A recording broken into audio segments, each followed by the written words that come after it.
Hi everybody, welcome to another Origami Wednesday. Today we're going to fold ourselves some fish. Because you know what? If you go camping, a lot of times there are people who aren't me who will then eat fish and catch fish. I don't do that. But I encourage other people, if you enjoy it and you do it sustainably and responsibly, go out, have a great time, and go fishing. These are way more my speed because you don't have to eat them. Big fan of that. All right, so this is actually pretty easy. We're going to start folding our corner to corner. I will say this is one of those things where the double-sided paper really helps me kind of keep track, because I can really see if it overlaps or if they don't line up perfectly. It's much easier to see this way. So do corner to corner, then I'm going to flip and go side to side. I like that most or a lot of the origamis that we do follow that same pattern. So it goes corner to corner and then side to side, and then you can kind of fold as you need to get to either a triangle or a square. Well, today we're going to go to a square, so it's a good thing we stopped where we did. I like to pinch in my sides. All right, so we folded that. Now I'm going to take this and I'm going to fold this edge to this center crease. Okay.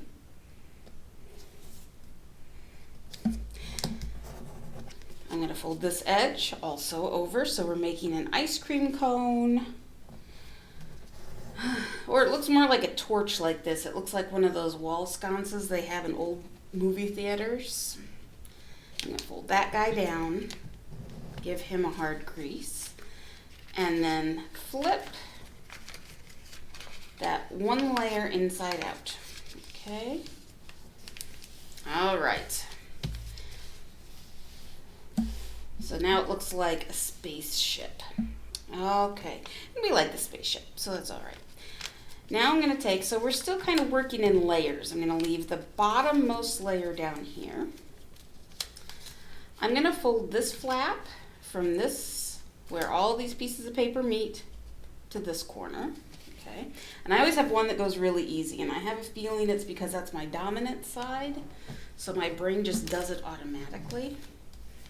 But when I come over here, it's like when you try to write left-handed and your brain goes, no, we don't understand any of those things. But that time it did it pretty well. And now we have a little kitty cat face, a kitty cat wearing a witch's hat. I don't know. That's what we're going to go with today. I'm going to fold this. Now this is, I like this fold, because I'm basically going to fold the top half and then let it guide where the bottom half folds. So you'll see what I'm doing is I'm actually folding along this line right here where this paper is. Okay, so when this, I'm coming up on about 4 layers of paper in this corner, right? So I don't really want to have to fold that if I don't have to, because that's very clunky. So I fold this so it lines up as well as I can to get a nice clean point. And then I let the bottom kind of fall as it will. So you'll see we have a little bit of a space between the two sides, and that's completely okay. That's actually what we want. Okay. Now we can identify some parts of our fish right now. These are going to be our little fins, our top and bottom fins. This guy gets folded down the center. Okay. And look, we still have our little top of our other side of our ice cream cone. Once I fold that, I can open it up. Now I'm going to fold this side to this crease. Okay? So I'm going to fold it, and you'll see it kind of does a little overlap. Doesn't matter because we're going to open it back up.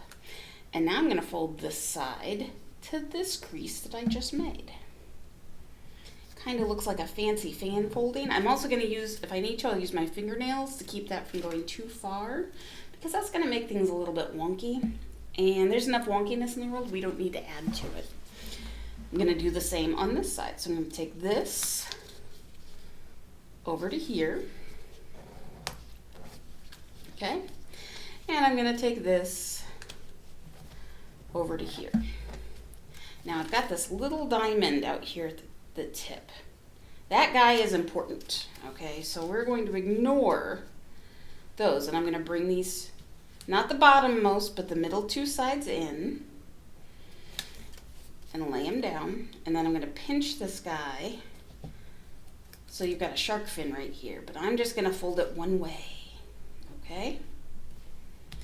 Then I'm going to flip my paper. Actually, then what I'm going to do is I'm going to fold this up at the center. So now we know that this is going to be where our fish face is. And I'm going to fold this guy so he lines up with that same crease. So this crease right here is very, very important. Okay? So I've turned him all the way around now. So I'm going to do the same fold. I'm going to fold this edge over to here. And I'm going to fold this edge over to that crease I just made. Okay. Open that up, and I'm going to do this edge over to there. And this over to there. Okay. There's my little diamond at the end. He's my special magic diamond. So I'm going to fold the two out pieces to the top of that diamond, then I'm going to let him fall to the top. Fold this little flappy-doo out, and look at that, we have a fish. Now, if you're saying, my fish does not lie as flat as these other fish do, that is correct. He does not. So, this is where I cheat a little bit, and I take a piece of tape and make a tape pillow, stick that bad boy in there. Oops, tried to come undone. I fixed it though. And there you go. Now I think with the eyeball up here, this one looks kind of like Dory. So I'm going to put my eyeball down here. He is much more concerned about predators than, yeah, okay. And that is how you fold a paper fish. Everybody, I hope you have a great rest of your week. We'll see you next week with another Origami Wednesday. Have a good one.